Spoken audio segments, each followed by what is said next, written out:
From the studios of Farm Journal Broadcast, this is U.S. Farm Report. Welcome to U.S. Farm Report this Easter weekend. I'm Tyne Morgan, and here's what we're working on for you over the next 60 minutes. Big beef news out of Asia. China is going to allow imports of U.S. beef for the first time in 13 years. But how big of a boost could it be? That's our Farm Journal report. As Farm Bill discussions heat up, is the current safety net a viable option for farmers? But it's not enough to overcome the sharp drop in prices that we've seen. We're on the road with a discussion around the economy and Farm Bill. She's a dairy producer on a mission. This is kind of like the class of 2019 for our farm. This is the future of our dairy farm. Meet the real faces of dairy. And in John's world, it's income tax time. Will it ever change? U.S. Farm Report, brought to you by the dependable, long-lasting Chevy Silverado.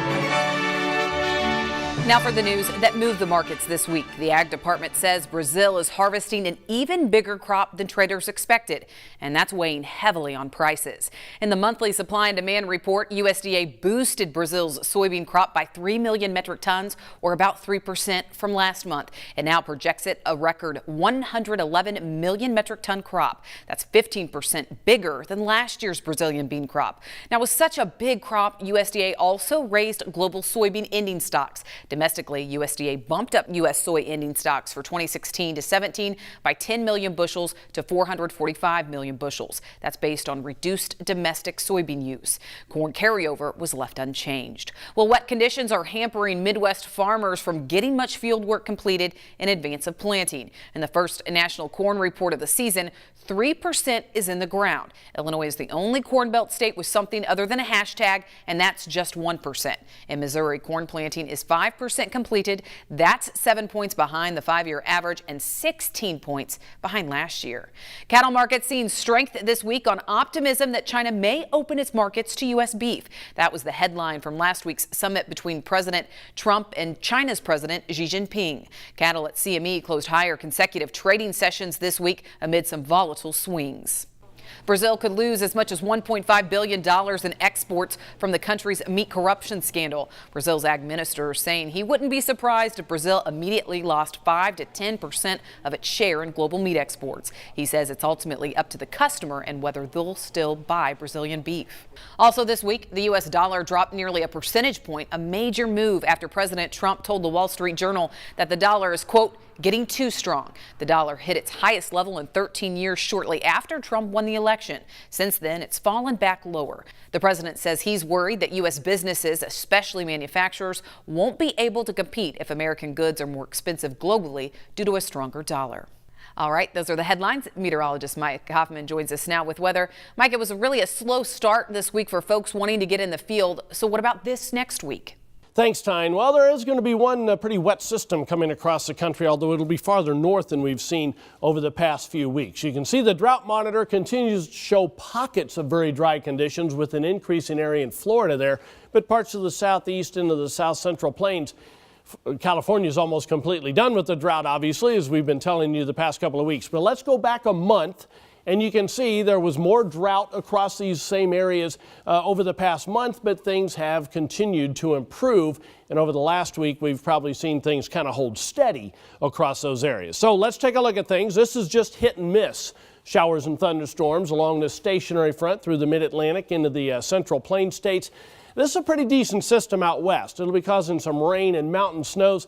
Weak little cool front coming through the upper Midwest, Great Lakes into the northeast with a little bit of rain and snow along that. Let's go to Wednesday then. There's that first system. Again, fairly wet for the eastern Great Lakes and New England. Just scattered showers and thunderstorms down the Mississippi Valley, and then another system coming in out west with some rain and mountain snows. By Friday, that first system is moving out of New England. Still some snow in Maine at that point. Stationary front with scattered showers and thunderstorms along it through the Tennessee Valley, parts of the Carolinas, and then into an area of rain, it looks like, over the northwestern plain states, rain and snow across the northern portions of the Rockies. We'll check your longer range outlook coming up in our next half hour. Thanks, Mike. Well, when we come back, a marketing discussion from the road at the University of Missouri. We'll talk everything from Farm Bill to the health of the ag economy. That's next. U.S. Farm Report on the road from the campus of the University of Missouri is brought to you by Farm Credit, supporting rural communities and agriculture with reliable, consistent credit and financial services today and tomorrow.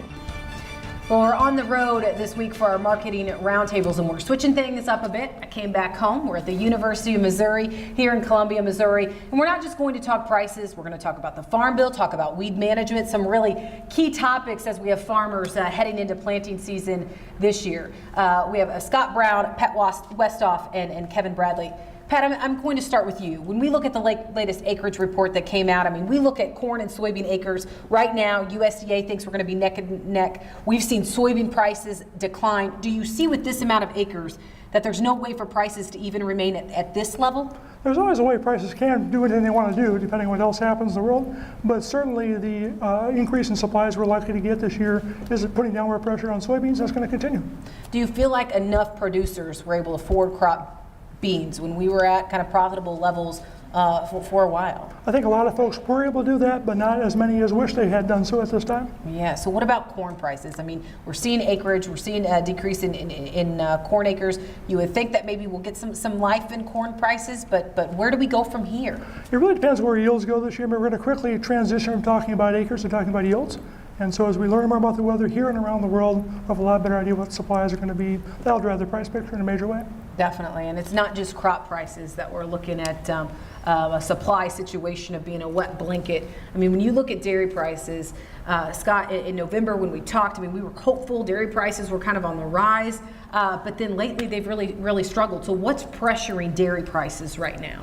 Well, Tina, I really think we have two things that are at play right now. Number one is ample supplies of milk in the United States. You don't have to look very far to find that we have too much milk in some parts of the country that make us have to talk about lower prices. And I think on top of that, number two is just what's happening in the rest of the world.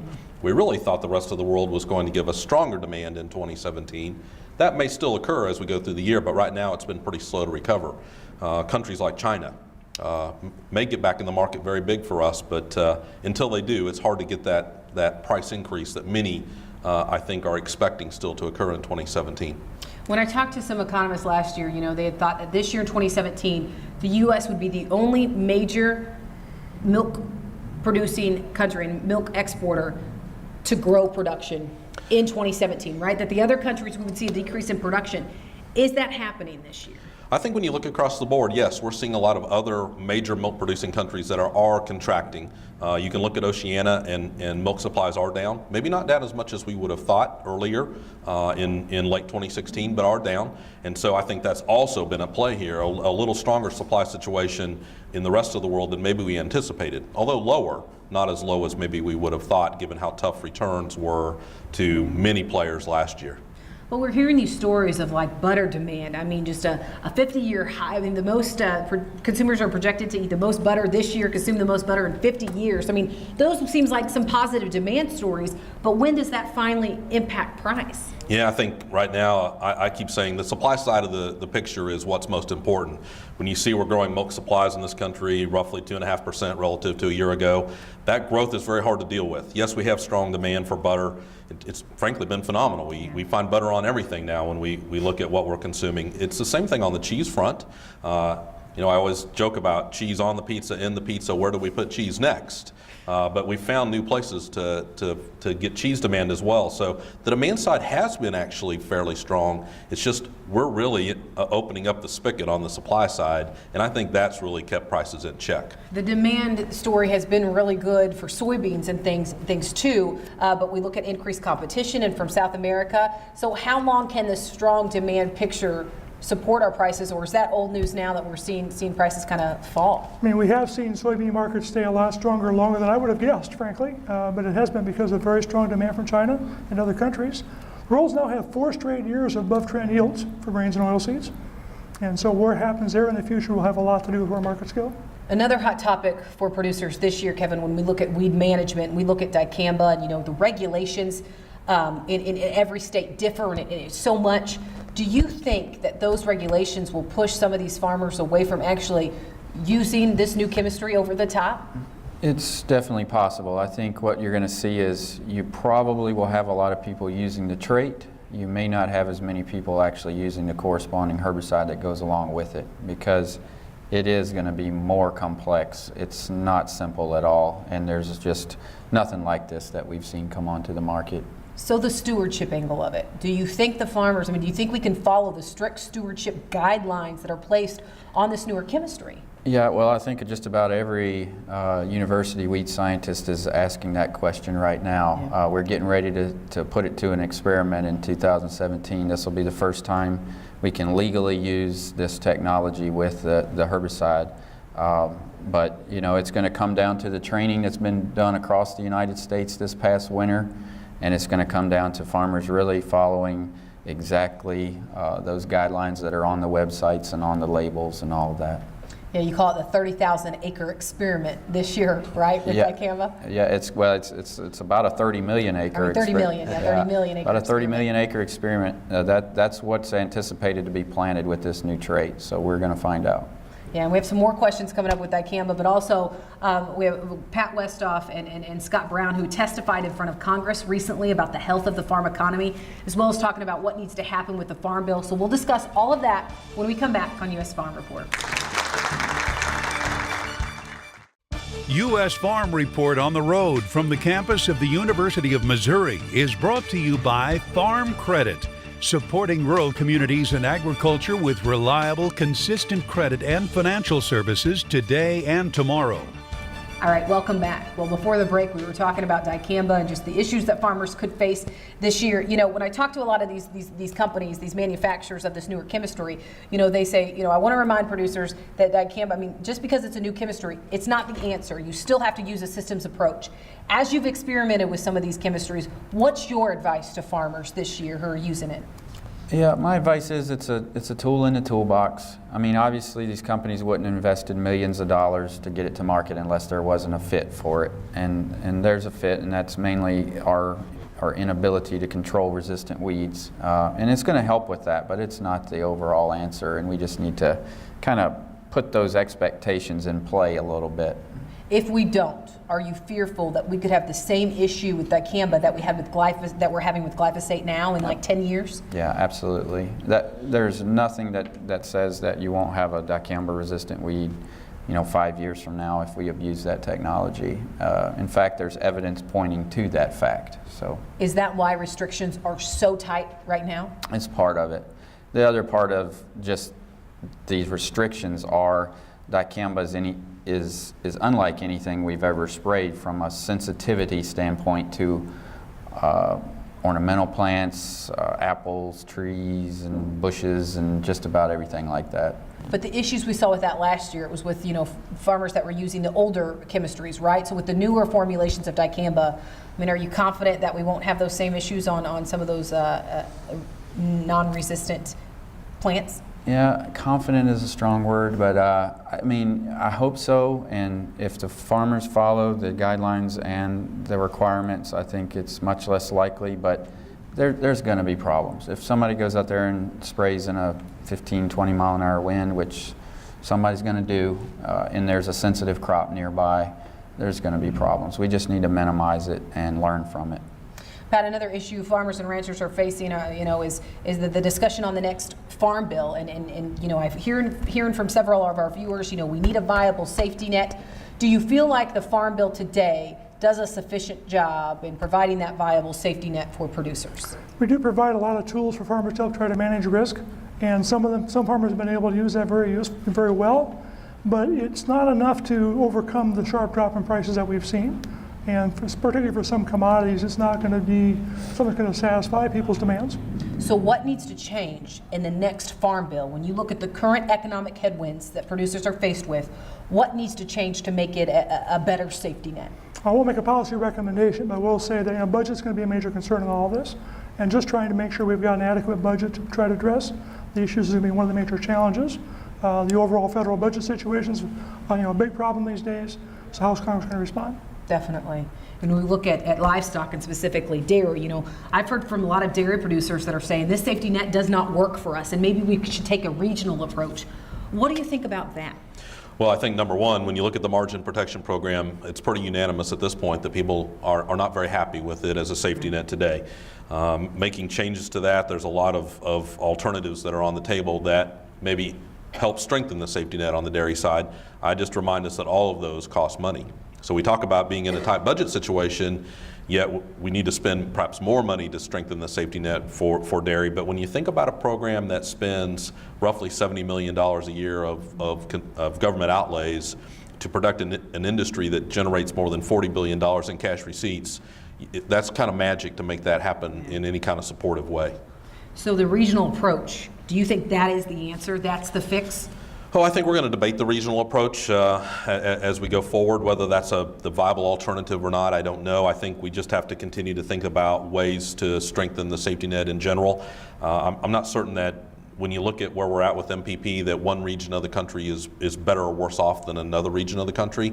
We've seen almost uniformly across the country people being unhappy with it. So we need changes across the country in MPP at this point. So considering the struggles with row crop farmers, the struggle that we've seen in livestock, you testified in front of Congress recently about the health of the farm economy. What was your message? Well, number one, I will say I'm continuing to be worried about where we're headed right now. And I think we have a long ways to go to repeat, let's say, the 1980s, but we are in a situation where a lot more producers are in trouble. I often talk about looking at Missouri in particular, and I'm worried about the younger generation. Those that are 35 to 44, in 2012, I think our debt to asset ratio on that group was about 14.4%, and in 2015 it already went to 28.8. Wow.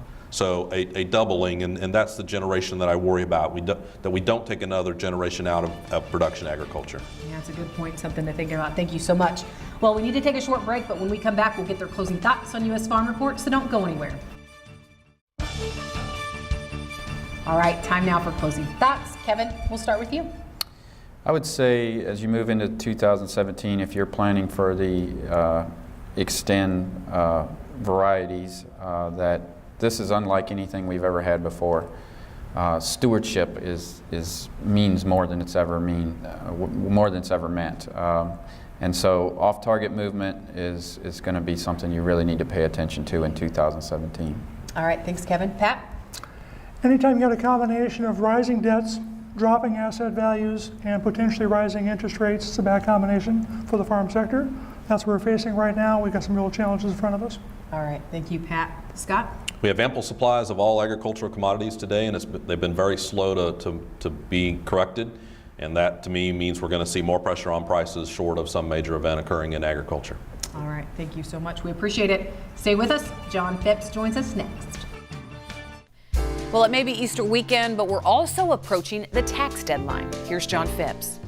While many, if not most, farmers have their income taxes prepared by an accountant or a tax service, some of us still wade through the schedules and forms in the comfort of our own homes. To be sure, tax preparation software like Intuit's TurboTax has been a huge leap forward, but this annual exercise still has some challenges. There is intense interest in Washington to reform federal taxes of all kinds, from the income tax to corporate taxes and estate taxes and more. It's been over 30 years since major tax reform was last done, and the reason why is already apparent. Every one of those thousands of pages in the tax code we complain about has a reason for being there and a constituency attached to it. Taxes are complicated because people and business are complicated, and we constantly tweak and fiddle with the tax laws. Simplification may make sense, but we are all reluctant to simplify away any special deals we may be getting with the current tax code. Doing away with the state and local tax deduction may sound logical if you live in Texas with no state income tax, but not if you live in Minnesota with a whopping big one. But there's another major reason tax reform will be really hard this year, and it's right behind me. The tax preparation industry is lobbying hard with big bucks to prevent it. Intuit alone has spent millions in Washington lobbying. If people could file their taxes on a postcard or have the government do it for them, both of which are suggested goals of reform, the tax prep industry would be much smaller and far less profitable. I try to remember that for every headache in life, Somebody is usually making a living selling a cure. Thanks, John. Well, still to come, beef could see a big boost since China says it will start buying U.S. beef. But what's taken so long and how big of a market could it be? That's our Farm Journal report after the break.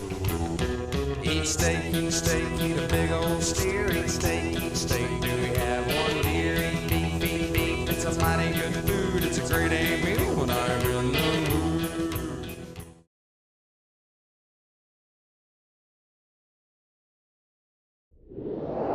From the studios of Farm Journal Broadcast, this is U.S. Farm Report. Welcome back to U.S. Farm Report this Easter weekend. We have much more ahead. Beef sees a boost from big news out of China. A New York dairy producer is bridging the gap between farmers and consumers. And what's the real story in China? That's customer support.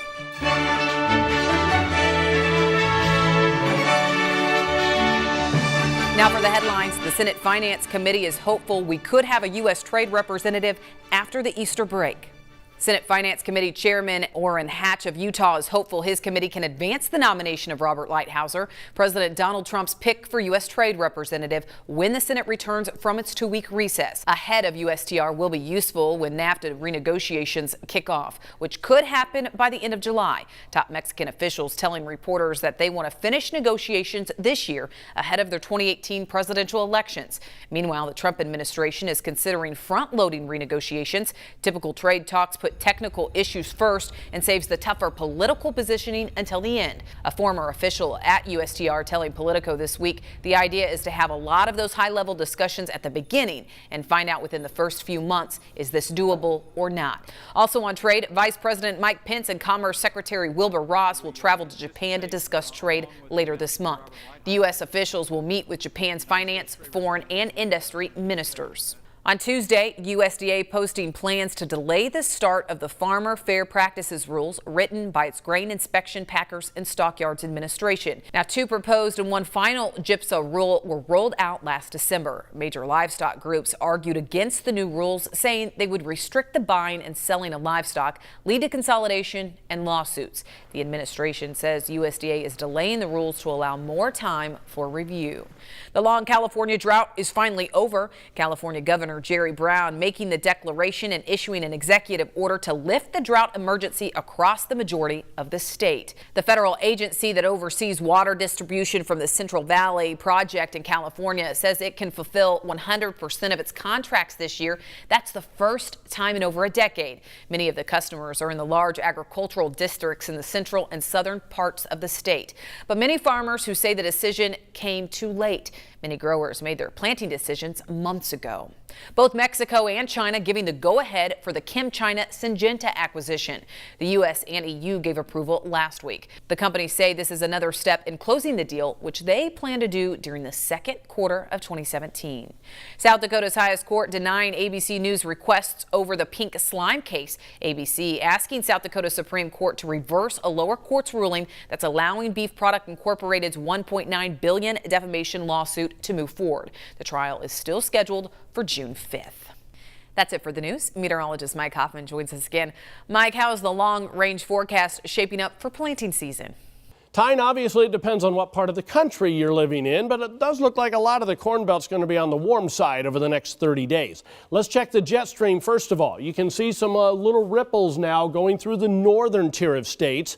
Kind of zonal through the Southland, as you can see. On Tuesday, pretty good trough off the west coast. That's bringing some chillier air into those areas. This will be a shot of chillier air as well into the Great Lakes in the northeast later this week. There was Thursday, pretty good trough there into Saturday, it looks like, with another one coming through the northern Rockies. Let's check the 30-day outlook. I'm going below normal for the far northeast and from northern California through the northwest. Above normal, though, from the southeast all the way up into the western lakes, southern Minnesota, down through Texas and much of Mexico. Precipitation over the next 30 days, and this is always the toughest part, but with that warmer than normal air, I think there'll be more showers and thunderstorms through the middle of the country, Mississippi Valley, back into the parts of the plain states. Tyne?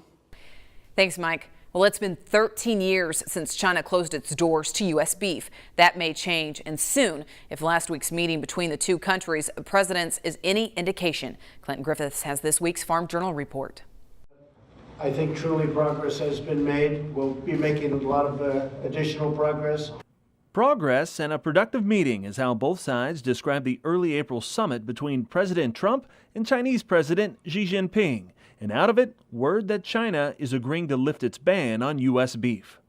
China is going to allow imports of U.S. beef for the first time in 13 years. Now, we don't have any details here. We don't know exactly what the timing is going to be, but we're pretty sure that this is a headline to be taken positively. Helping add a bounce to cattle markets this week. But in reality, those exports haven't left the farm. The Chinese did announce several months ago at this point that they would allow U.S. beef, but we've seen none trade at this point. And I think we still have a number of issues left. Number one, we need some plants certified to be able to ship product to China before we can move any U.S. product at this point. But the industry says they're working on it. You know, that discussion is slow, but we are making progress. So we did get an official announcement out of the Chinese government that they have lifted the ban. But now we have to focus on the export protocols. It's probably a 2 or 3 step process, so we have to agree on what that protocol will be. In other words, what would be the eligible products? What would be the, for example, if we get another case of BSE, would they close their market? What would be those procedures, you know? What would be, there's some concerns about eligible cattle, you know, maybe cattle from Canada or cattle from Mexico.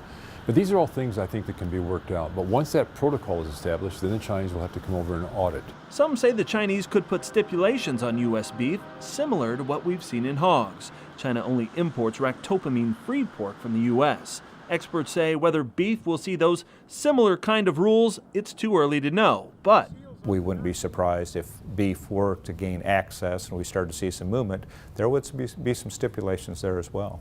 with a population of more than 1.3 billion people, China holds huge potential for U.S. beef. Early estimates say reopening the Chinese beef market could add $2.5 billion in value. They could open it up and start to buy from us, but it's not going to have a quick impact on price. It's more of a long-term thing, right? It would take some time. We need to develop that appetite over there. Producers agree. Look how many mouths they have to feed over there. So if President Trump could open those doors for us, it could do nothing but help us create more demand. You know, the cattle herds have been increasing again this last year. China is a huge potential market. I mean, their population keeps growing. They have more people moving up to the middle class and consuming more beef and protein products. And it would be a very good deal for America to export as much beef as we could to China. When you have 96% of the world's consumers living outside the border of the United States, and when we have an expanding beef supply, we need to make sure that we're finding as many consumers as possible to eat our product. It's a tremendous honor for me and all of my representatives to host the president and his representatives. And again, progress has been made. NCBA says both sides agreed to take the next 100 days to lay out a trade plan and a path forward. Agriculture and beef hopes to be on the table. I see this still going on as a process, and I think that it's always challenging in China because you never have one ministry that's doing anything. You have the Ministry of Agriculture, but you have their Ministry of Quarantine, AQSIQ. But frankly, when the leadership says we want to open up the market, that's a wonderful thing to happen because that means they have to coalesce and come together on this. For U.S. Farm Report, I'm Clinton Griffiths. Thanks, Clinton. U.S. beef exports were 13% higher by volume during the first 2 months of the year. In February, those shipments covered nearly 13% of total beef production. The USMEF says larger U.S. production is opening up export opportunities and helping the entire supply chain. Well, up next, John Phipps. Your call is very important to us. Please hold. It's time now to check in with John Phipps for customer support. Tracy Lockwood from Lansford, Pennsylvania asks about international grain contracts. Over the past few years, I've noticed that China frequently cancels its contracts with the U.S. and turns away our shipments of corn and ethanol products. Is China still responsible for payment of the product in accordance with the contracts, even if they renege on the agreement? If not, how does this affect prices and revenues for the U.S., especially after incurring shipping costs? Are these international contracts enforceable? If not, what is the point in having contracts? Why do we continue to do business with China? Well, Tracy, the short answer to the question about how does China get away with this is because they can. And it turns out that may be the long answer too. When you are by far the biggest buyer of commodities in the world, you can kind of play by your own rules. Keep in mind, too, that global forces to police such agreements, like the WTO, World Trade Organization, are now out of political favor. Should the U.S. pull out of such trading organizations, we would have even less power to seek redress for broken promises. I asked the public relations people at a big grain merchandiser about how cancellations worked and received a very polite and very vague answer. There don't seem to be any firm rules, at least that are publicly shared. One thing they did note was shipping companies are the ones who are currently taking the biggest hit, and carriers are starting to fold those costs into prices for cargo to China, as well as trying to include some damage clauses in their contracts. But shipping is in an even greater surplus than corn or soybeans right now, so even global cargo carriers have little leverage. Reading between the lines, however, this is my guess, and I do mean guess. When commodities are tight due to production problems or robust demand, grain merchandisers remember being stiff by customers like China. I would expect what goes around comes around applies to international grain trading as well. Thanks, John. And remember, if you have questions or comments for John, you can email him or send us a note on Facebook or Twitter. Well, we're launching a new series here at U.S. Farm Report where you'll get the chance to meet the real faces of dairy. That's coming up next. This is Machinery Pete, inviting you to check out my new website, machinerypete.com, offering farmers tens of thousands of used equipment listings to search. Let Machinery Pete help you find and value your next piece of used equipment. U.S. Farm Report, brought to you by Balchem, standing beside you for 50 years, bringing real results to the dairy industry. Now, through the Real Faces of Dairy project, you can share your story at realfacesofdairy.com. Consumers want to know about the food they're eating now more than ever. So starting this week, we're launching a new series. It's called The Real Faces of Dairy. Betsy Gibbon takes us to Buskirk, New York, where one dairy producer is bridging the gap between the consumer and the farm. Hey girls, how are you? Today's consumers have plenty of questions when it comes to the farm. Jessica Zim specializes in giving the answers. This is kind of like the class of 2019 for our farm. This is the future of our dairy farm. And we want to be able to monitor these guys very closely. Whether it's explaining about milking a cow. This is a pretty easy shift, 5 minutes a day, 3 times a day, you can't beat those hours. Or describing how these ladies like pedicures too. And our cows get their hoof trimmed at least twice a year. Zim's goal is to educate consumers about life on a dairy operation. Consumers haven't seen along the way because consumers haven't always been interested in where their food is coming from. This is kind of a new area of interest for consumers. Raising awareness is the goal for Jessica and her husband Stuart, co-owners of Tyashoke Farms, where they milk over 1,100 cows in Buskirk, New York. The family's operation has been in the business over 50 years. They are telling their story by opening up their doors and answering questions for the public. When you work hard every day to do the best job you can with your animals and also with your crops, there's really no conversation that's off limits or should be uncomfortable. And if we don't start showing the public what it is that we're doing, they're going to have more questions. And it's only going to become further removed from the farm. Jessica takes that job of magnifying public perception from the barn to her office.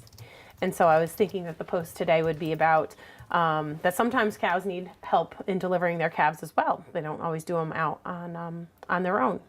She's executive director of the New York Animal Agriculture Coalition, a non-for-profit that advocates to dairy farms and also tries to enhance the public's understanding and appreciation for modern animal ag. I say that there's really no separation between church and state in our household. My job is also the farm, and the farm is also my job. The two go hand in hand. She acts as both a cheerleader and coach for dairy farmers as she thinks of creative ways producers can interact with the public and bridge the gap between the farmer and the consumer. One way is producing newsletters for dairies, including her own. The project has been an easy, effective, and budget-friendly way to release a personalized local message. We can give them a very personalized newsletter that's straight from the family. She also helps farmers with how to address difficult and hurtful comments online. You know, we are looking for productive conversations. We're looking for conversations where there is back and forth, where they're interested, they're asking questions of us, we're asking questions of them, and they're being respectful. And there's times when, you know what, you kind of cut your losses and say, you know what, we're not going to change this person's mind. Letting people into the operation and informing them about life on the farm isn't always an easy task, but Zim encourages farmers to listen. Where they're coming from, where are their concerns really stemming from, and where are they getting that kind of information? The public can handle it. They can handle the truth. What they can't handle is a vacuum and no information. And what they can't handle is looking for answers and having a farmer say, I'm not going to talk about that. Because wrong or no information makes people fearful. And talk to them as a real person. You know, I'm a mom too, or, you know, I'm a member of this community as well. Because in a state where there are 19 million consumers and 5,000 dairy operations, there are a lot of questions. Reporting for U.S. Farm Report, I'm Betsy Gibbon. Thanks, Betsy. Zim also started up a new birthing center at the New York State Fair 4 years ago to help tell a dairy story. When we come back, Machinery Pete has this week's Tractor Tales. Time now for Tractor Tales with Machinery Pete, the most trusted name in farm equipment. Welcome back to Tractor Tales, folks. This week we're going back in time to learn about a family-owned 1937 Alice Chalmers WC. David Maddox has spent many hours at his Missouri home restoring classics like this WC. He almost didn't get the chance when his grandfather sold it for a horse.